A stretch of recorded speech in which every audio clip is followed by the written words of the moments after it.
ശരി, ഞാൻ ഒന്ന് ഇടപെടുകയാണ്. ശ്രീ രാഹുൽ ഈശ്വർ, ഇതുപോലെ തല്ലും തല്ലോടലുമാണോ ക്രൈസ്തവർക്ക് നേരെ ഉണ്ടാകുന്നത്? അങ്ങനെയാണെങ്കിൽ പ്രധാനമന്ത്രി നരേന്ദ്രമോദി ക്രൈസ്തവ സഭാ നേതൃത്വവുമായിട്ട് നടത്തുന്ന ഈ ക്രിസ്മസ് ആഘോഷം അതൊരു നാടകമാണോ? ഇതൊരു രാഷ്ട്രീയ വിഷയമല്ല. നമ്മുടെ നാട്ടിലെ പ്രധാനപ്പെട്ട 3 സമുദായങ്ങൾ, ഹിന്ദു, ക്രിസ്ത്യൻ, മുസ്ലിം, അതോടൊപ്പം ബൗദ്ധരുണ്ട്, ജൈനരുണ്ട്, ജൂതരുണ്ട്, പാഴ്സികളുണ്ട്, സിഖുകാരുണ്ട്. പക്ഷെ കൂടുതലും ഹിന്ദു, മുസ്ലിം, ക്രിസ്ത്യൻ സമൂഹത്തിന് ഉള്ളവരാണ്. അപ്പോൾ ആ സമൂഹം, ക്രിസ്ത്യൻ സമൂഹം നമ്മളോടൊപ്പം കഴിഞ്ഞ 2000 വർഷമായിട്ട് ഈ നാട്ടിലുണ്ട്. നമ്മുടെ എല്ലാം വിശ്വാസപ്രകാരം തോമസ് ലീഹ വന്നു എന്നുള്ളതാണ്. അതായത് വിശുദ്ധ വത്തിക്കാൻ ഉണ്ടാകുന്നതിന് 400-300 വർഷം മുമ്പ് നമ്മുടെ നാട്ടിൽ ക്രിസ്ത്യാനികളുണ്ട് എന്നാണ് നമ്മുടെ വിശ്വാസം. നമ്മുടെ നവോത്ഥാനത്തിൽ തന്നെ ഏറ്റവും കൂടുതൽ സപ്പോർട്ട് നൽകിയതോ അല്ലെങ്കിൽ ആ ആശയങ്ങൾ കൊണ്ടുവന്നത് ശാവര പിതാവിനെ പോലുള്ള ആൾക്കാരാണ്.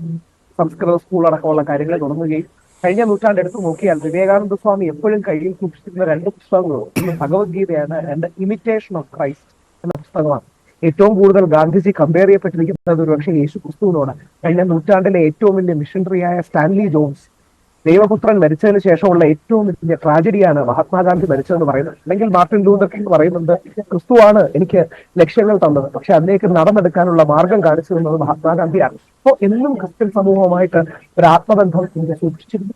ഇപ്പോൾ ഉണ്ടായ കാര്യങ്ങൾ വളരെ ദൗർഭാഗ്യകരമാണ്. പൂജനീയ സംസ്ഥാന മോഹൻ ഭഗവത്ജി 4 ദിവസം മുമ്പ് നടത്തിയ പ്രസംഗത്തിൽ അദ്ദേഹം വളരെ ഗൗരവമുള്ളൊരു വളരെ ഗംഭീരമായ ഒരു കാര്യം കാണിക്കുകയുണ്ടായി. അതായത് വിവേകാനന്ദ സ്വാമിയുടെ വേലൂർ മഠത്തിൽ ഇപ്പോഴും, അതായത് ഇന്ന്, അതായത് ഇപ്പൊ നടന്നുകൊണ്ടിരിക്കുകയായിരിക്കും, ഡിസംബർ 24-നാണ് അവർക്ക് ക്രിസ്മസ് ഈവ് സെലിബ്രേഷൻ ഉള്ളത്. അവിടെ ഹിന്ദു സന്യാസിമാർ, കാവ്യ ധരിച്ച ഹിന്ദു സന്യാസിമാർ അമ്മ മേരിയുടെയും ഉണ്ണി യേശുവിന്റെയും ചിത്രത്തിന് ചുറ്റും ആരതി ഉരിയുന്ന കാഴ്ചകളാണ്. ഇത് ഡിസംബർ 24-നാണ് നടക്കുന്നത്. അങ്ങനെ എന്നും ബഹുസ്വരതയുടെ വലിയൊരു പാരമ്പര്യം ഉയർത്തിപ്പിടിച്ചിട്ടുണ്ട്. ഇത് RSS സർസംഘചാലക കൂടുതൽ കാണിച്ചതാണ്. ഇതേപോലത്തുള്ള തെറ്റുകാരുണ്ടെങ്കിൽ അവരെ ഒറ്റപ്പെടുത്താനും രാഷ്ട്രീയപരമായി അങ്ങോട്ടോ ഇങ്ങോട്ടോ ഉപയോഗിക്കാതിരിക്കാനുള്ള മര്യാദ നമ്മൾ കാണിക്കണം. അതായത് ഇതൊരു BJP കോൺഗ്രസ് വിഷയമല്ല. ചില ആൾക്കാർ എല്ലാ സമൂഹത്തിലും ഉണ്ടല്ലോ. ഹിന്ദുക്കളിൽ തീവ്ര സ്വരക്കാരുണ്ട്, ക്രിസ്ത്യാനികളിൽ തീവ്ര സ്വരക്കാരുണ്ട്, മുസ്ലിങ്ങളിൽ തീവ്ര സ്വരക്കാരുണ്ട്.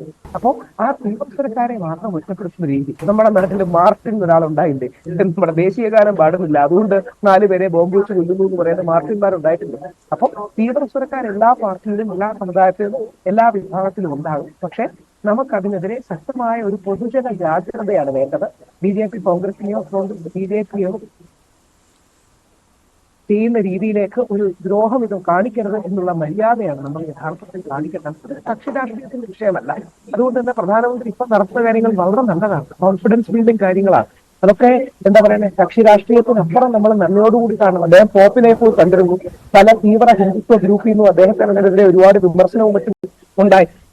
പോപ്പിനെ അദ്ദേഹം ഇന്ത്യയിലേക്ക് ക്ഷണിക്കുകയും മറ്റും ഉണ്ടായി. പോപ്പ് അതുപോലെ ലോകാരോഗ്യത്തിനാണ്. നമ്മുടെ നാട്ടിൽ നിന്ന് മാതാ അമൃതാനന്ദമയി ദേവി അടക്കം പോപ്പ് ഗ്ലോബൽ ഡിക്ലറേഷൻ അഗൈൻസ്റ്റ് സ്ലേവറിക്ക് വേണ്ടി ഗസ്റ്റായി ക്ഷണിച്ചു. അല്ലെങ്കിൽ നമ്മുടെ സീതാരാമൻ ഗുരുദേവനെ ആഘോഷിക്കുന്ന സർവമത മഹാസമ്മേളനത്തിന്റെ ആലുവ സമ്മേളനത്തിന്റെ 100-ാം വർഷം ഇപ്പൊ ശിവഗിരി അവിടെ ആഘോഷിക്കുകയുണ്ടായി. നമ്മുടെ തങ്ങളടക്കം, ആദരണീയരായ സാദിഖലി തങ്ങളടക്കം, നമ്മുടെ ഫൈസൽ ഖാൻജി അടക്കം എല്ലാവരും, അതായത് നമ്മുടെ ചാണ്ടി ഉമ്മനടക്കം ഒരുപാട് പേര് ഈ പാരമ്പര്യത്തെ ഉയർത്തിപ്പിടിക്കാനാണ് നോക്കുന്നത്. BJP കോൺഗ്രസ് വിഷയമായി അതിനെ ചുരുക്കി കാണരുത്. മറ്റൊരു കാര്യമുണ്ട് ശ്രീ രാഹുൽ ഈശ്വർ, താങ്കൾ പറഞ്ഞു ഈ ഹിന്ദുത്വ സംഘടനകളിൽ നിന്ന് തന്നെ ഇക്കാര്യത്തിൽ ഒരു എതിർപ്പുണ്ടാകുന്നുണ്ടായിരുന്നു പ്രധാനമന്ത്രി നരേന്ദ്രമോദി പോപ്പിനെ ക്ഷണിച്ച കാര്യത്തിലുമൊക്കെ. അപ്പോൾ ഈ സ്വന്തം ചവിട്ടി നിൽക്കുന്ന മണ്ണിൽ പോലും അത് പ്രശ്നമുണ്ടാക്കും എന്ന് തോന്നിയിട്ട് പോലും പ്രധാനമന്ത്രി നരേന്ദ്രമോദി ക്രൈസ്തവ ന്യൂനപക്ഷങ്ങളുമായി അടുക്കുവാനുള്ള ശ്രമം നടത്തുന്നുണ്ട്. അതിന്റെ ഭാഗമായിട്ട് തുടർച്ചയായിട്ട് ക്രൈസ്തവരുടെ ആഘോഷങ്ങളിൽ പങ്കെടുക്കുകയും ചെയ്യുന്നുണ്ട്. അപ്പോൾ അല്ലല്ല, അതേ സമയത്ത് തന്നെ താങ്കൾ പറഞ്ഞൊരു പോയിന്റാണ്, സംഘപരിവാർ സംഘടനകൾ ഇതിന് തുരങ്കം വെക്കുന്ന രീതിയിലുള്ള പ്രവർത്തനം നടത്തുന്നുണ്ടോ ഇല്ലയോ? മധ്യപ്രദേശിലും ഛത്തീസ്ഗഡിലും ഒക്കെ അതാണല്ലോ പ്രതിഫലിച്ചത്. ക്രിസ്മസ് ആഘോഷങ്ങൾക്ക് നേരെയുള്ള ആക്രമണം എന്ന രീതിയിൽ അതാണല്ലോ റിപ്പോർട്ടുകൾ വരുന്നത്. കേരളത്തിൽ പോലും അതാണല്ലോ. BJP നേരിട്ടല്ല ഇവിടെയൊന്നും ഇടപെട്ടിരിക്കുന്നത്, പരിവാർ സംഘടനകളാണ്. അപ്പോൾ ഇത്തരത്തിൽ ക്രൈസ്തവ ന്യൂനപക്ഷങ്ങളോട് പ്രധാനമന്ത്രിയും BJPയും അടുക്കുന്നതിൽ അസ്വസ്ഥത ഉണ്ടാകുന്നത് പരിവാർ സംഘടനകൾക്കാണോ? സംഘപരിവാർ ഒരു സംഘടന തിരിക്കില്ല. ഞാൻ RSSകാരനല്ല, RSS പഠിക്കുന്ന വ്യക്തിയാണ്. സംഘപരിവാർ ഒരു സംഘടനയില്ല. ഒരുപാട് സംഘടന, ഒരു അംബർല. അതെ അതെ, സംഘപരിവാരത്തെ എനിക്ക് മാത്രമല്ല. ഇപ്പൊ RSSന് ഒരു മുസ്ലിം രാഷ്ട്രീയ മഞ്ചുണ്ട്, ഒരു ക്രിസ്ത്യൻ രാഷ്ട്രീയ മഞ്ച്, അല്ലെങ്കിൽ ഈസായി രാഷ്ട്രീയ മഞ്ച്. മുസ്ലിം രാഷ്ട്രീയ മഞ്ച് ഹെഡ് ചെയ്യുന്നത് ഇന്ദ്രേഷ് ജിയെ പോലെ വളരെ മുതിർന്ന ഒരു സ്വയംസേവകനാണ്. ഇന്ദ്രേഷ് ജിയും പുതിയ സംഘചാലകമാണ്. മുസ്ലിം സമൂഹത്തിലെ സീനിയേഴ്സിനോട് ഇന്ററാക്ട് ചെയ്യും. അപ്പൊ ഇതൊക്കെ പോസിറ്റീവായി നമ്മൾ എടുക്കണം. കോൺഗ്രസ് ആകട്ടെ BJP ആകട്ടെ, ഒരു ഗാന്ധിയൻ ചിന്താധാര ആകട്ടെ, അല്ലെങ്കിൽ ഗുരുജി ഗോൾവാക്കറുടെ ചിന്താധാര ആകട്ടെ, ഇവർ രാഷ്ട്രീയത്തിനപ്പുറം ഒരു മതസൗഹാർദ്ദം എന്ന ആശയം ഉയർത്തിപ്പിടിച്ചില്ലെങ്കിൽ നമ്മുടെ രാജ്യത്തിന് വലിയ നഷ്ടമാണ് അതുകൊണ്ട് ഉണ്ടാകുക. അവിടെയാണ് നമ്മുടെ നാട്ടിൽ എന്നും ഈ ബഹുസ്വരതയാണ് ഇന്ത്യ ലോകത്തെ പഠിപ്പിച്ചത്. നമ്മുടെ രാജ്യം ഈ ലോകത്തിന് കൊടുത്ത ഏറ്റവും വലിയ സംഭാവന എന്താ? അത് ഗാന്ധിയും വിവേകാനന്ദന്റെയും മതസൗഹാർദ്ദം എന്ന ആശയവുമാണ്. വിവേകാനന്ദൻ 1893 ഷിക്കാഗോ മതമഹാസമ്മേളനത്തിൽ പോയി പറഞ്ഞത് വ്യത്യസ്ത പാതകൾ ദൈവത്തിലേക്ക് എത്തുന്നു എന്നുള്ളതാണ് ഞങ്ങളുടെ വിശ്വാസം എന്നാണ്. അതാണ് ഇന്നത്തെ ആധുനിക ലോകത്തിന്റെ വിശ്വാസം. അപ്പൊ എന്താന്ന് പറഞ്ഞാൽ ഇതൊരു രാഷ്ട്രീയത്തിന് വേണ്ടി BJP കുറ്റം പറയാൻ, കോൺഗ്രസിനെ കുറ്റം പറയാൻ BJP ഉപയോഗിക്കുന്നതിനപ്പുറം ഈ പൊതുധാരകളെ നമ്മൾ ഉയർത്തിക്കാട്ടണം. ഉദാഹരണം, BJP ഏറ്റവും ബഹുസ്വരവാദിയാണ് ശ്രീധരൻപിള്ള സാർ. ശ്രീധരൻപിള്ള സാറിനെ കാട്ടി മതസൗഹാർദ്ദമായ ഒരു വ്യക്തിയെ കാണാൻ പറ്റും. ഫിലിമിസ് തിരുമേനിയെ കാണുമ്പോൾ കാല് തൊട്ടുകൊടുന്ന ഒരു വ്യക്തിയാണ് സുബ്രഹ്മണ്യൻ ചേട്ടൻ. അല്ലെങ്കിൽ ശ്രീ സുരേഷ് ഗോപി. ഇപ്പോഴല്ല, 10 വർഷം മുമ്പ് സുരേഷ് ഗോപി ചേട്ടനും ഞാനും കൂടെയാണ് ലോകത്തിലെ ഏറ്റവും വലിയ ഗിന്നസ് റെക്കോർഡ് കിട്ടിയ മനുഷ്യ ക്രിസ്മസ് ട്രീ. ഞാനായിരുന്നു ഹോസ്റ്റ്, ശോഭന ജോർജ് മാഡം ആയിരുന്നു അത് ഓർഗനൈസ് ചെയ്തത്, ശ്രീ സുരേഷ് ഗോപിയായിരുന്നു മുഖ്യ ഗസ്റ്റ്. അപ്പൊ ഇതൊക്കെയാണ് നമ്മുടെ ബഹുസ്വരതയുടെ ഒരു പാരമ്പര്യം. അല്ലെങ്കിൽ ഒരുപാട് കോൺഗ്രസിലെ ആൾക്കാർ എടുത്തു പറയേണ്ട ആവശ്യമില്ലാത്തതുകൊണ്ടാണ് ഒരുപാട് അങ്ങനെ ബഹുസ്വരതയുടെ ആൾക്കാരുണ്ട്. അപ്പൊ ഇതൊരു കക്ഷി രാഷ്ട്രീയത്തിന് വേണ്ടി BJP വേഴ്സസ് കോൺഗ്രസ് ആവരുത്. പകരം ജോർജ് കുര്യൻ സാർ ഇന്നലെ പറഞ്ഞത് നല്ലൊരു ടോണാണ്. നബിദിനവും വേണം, ഓണവും വേണം, കൃഷ്ണ ജയന്തിയും വേണം, ക്രിസ്മസും വേണം. പക്ഷേ കേന്ദ്രമന്ത്രി ജോർജ് കുര്യന്റെ ആ ടോണിൽ സംസാരിച്ചിട്ടുണ്ടോ ഇപ്പോൾ V മുരളീധരനോ അല്ലെങ്കിൽ K സുരേന്ദ്രനെയോ പോലെയുള്ള ആളുകൾ?